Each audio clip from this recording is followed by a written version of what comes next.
నవ్యాంధ్ర రాజధాని అమరావతి నిర్మాణంలో కీలక ప్రాజెక్టులు ఒక్కొక్కటిగా అడుగులు వేస్తా ఉన్నాయి. పరిపాలనా భవనాలు ఒకవైపు, రహదారులు ఒకవైపు. ఈ మాత్రమే కాకుండా నగరానికి ప్రత్యేక గుర్తింపునిచ్చే జల వనరులు అంటే నీటి వనరుల అభివృద్ధి మీద కూడా ప్రభుత్వం ప్రత్యేకమైనటువంటి దృష్టి సారించింది. ఈ క్రమంలో అమరావతి చుట్టూ జలాశయాలు తీసుకురాబోతున్నటువంటి ప్రతిష్టాత్మక ప్రాజెక్టు పాలవాగు కూడా చేపడతా ఉన్నారు. దాని ఆధునిక పనులన్నీ కూడా శరవేగంగా కొనసాగుతా ఉన్నాయి. పెనుమాక రిజర్వాయర్ నుంచి దొండపాడు వరకు కూడా సుమారుగా 16.7 కిలోమీటర్ల మేర సాగుతున్నటువంటి ఈ పాలవాగు ప్రాజెక్టు భవిష్యత్తులో రాజధాని నగరానికి ఒక జీవనాడిగా మారబోతుందని చెప్పుకోవాలి. ఇప్పటివరకు సాధారణ మురుగునీటి కాలువగా ఉన్నటువంటి ఈ వాగును ఆధునిక ప్రమాణాలతో అభివృద్ధి చేసి బహుళ ప్రయోజనాల కోసం ఉపయోగించాలనే లక్ష్యంతో పనులైతే ముమ్మరంగా చేపడతా ఉన్నారు. ముఖ్యంగా వరదను నియంత్రించడం, నీటి నిర్వహణ చేయడం, అలాగే జల రవాణా అవకాశాలను దృష్టిలో ఉంచుకొని ఈ ప్రాజెక్టును అయితే రూపొందించడం జరిగింది. ప్రస్తుతం వాగు తవ్వే పనులు దశలవారీగా కొనసాగుతా ఉన్నాయి. అవసరాన్ని బట్టి ఒక్కో ప్రాంతంలో వెడల్పు, ఆ లోతు మార్చుకుంటూ పనులైతే చేస్తా ఉన్నారు. ముఖ్యంగా పెనుమాక నుంచి సచివాలయం వరకు వాగు వెడల్పు సుమారుగా 105 మీటర్ల వరకు ఉండేలా డిజైన్ అయితే చేయడం జరిగింది. ఇందులో గ్రీన్ బఫర్ జోన్లు కూడా భాగం అయ్యాయని చెప్పాలి. దీనివల్ల వాగు కేవలం అక్కడ నీరు ప్రవహించడం మాత్రమే కాకుండా పర్యావరణానికి కూడా అనుకూలంగా ఉండేలా ఈ పాలవాగు అయితే మారబోతా ఉంది. వాగు ఒడ్డున మట్టి కోత సమస్యను నివారించడానికి రెండో దశలో గ్యాబిన్ మెష్ టెక్నాలజీని ఉపయోగించబోతా ఉన్నారు. అంటే రాళ్లతో నింపినటువంటి ప్రత్యేక నెట్లను ఏర్పాటు చేయడం ద్వారా వాగు గట్టులను బలంగా తయారు చేస్తారు.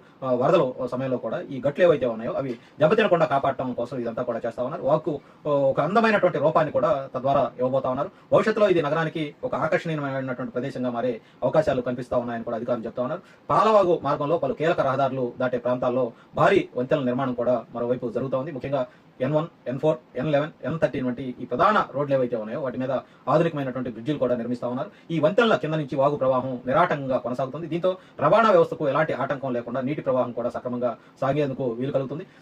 ఇక పెనుమాక వద్ద నిర్మాణంలో ఉన్నటువంటి సుమారుగా 195 ఎకరాల రిజర్వాయర్ కూడా ఈ ప్రాజెక్టులో కీలక భాగమని చెప్పుకోవచ్చు. పాలవాగు, కొండవేటి వాగులు కలిసి ఇక్కడ ఈ పెనుమాక దగ్గర ఒకేసారి కలుస్తాయి. అక్కడ నుంచి లిఫ్ట్ ఇరిగేషన్ సిస్టమ్ ద్వారా నీటిని ఎత్తి తిరిగి కృష్ణానదిలో పోయడం జరిగింది. దీనివల్ల వరదల సమయంలో నీటి ప్రవాహాన్ని సులభంగా నియంత్రించేందుకు అవకాశం ఉంటుంది. అలాగే నీటిని అవసరానికి అనుగుణంగా రాజధాని అవసరాలకు ఉపయోగించుకునే అవకాశాలు కూడా ఉంటాయి. ఈ ప్రాజెక్టు కనుక పూర్తయితే అమరావతి నగరంలో వరద సమస్యకు ఒక శాశ్వత పరిష్కారం లభించే అవకాశాలు అయితే ఉన్నాయి. గతంలో భారీ వర్షాల సమయంలో నీరు నిలబడటం, అలాగే నీటి ప్రవాహం సరిగా లేకపోవడం, ఇలాంటి సమస్యలన్నీ కూడా ఎదుర్కోవాల్సి వచ్చింది. ఇప్పుడు ఈ పాలవాగు ఆధునికీకరణతో నీటి ప్రవాహం నేరుగా సక్రమంగా సాగే అవకాశం ఉంటుంది.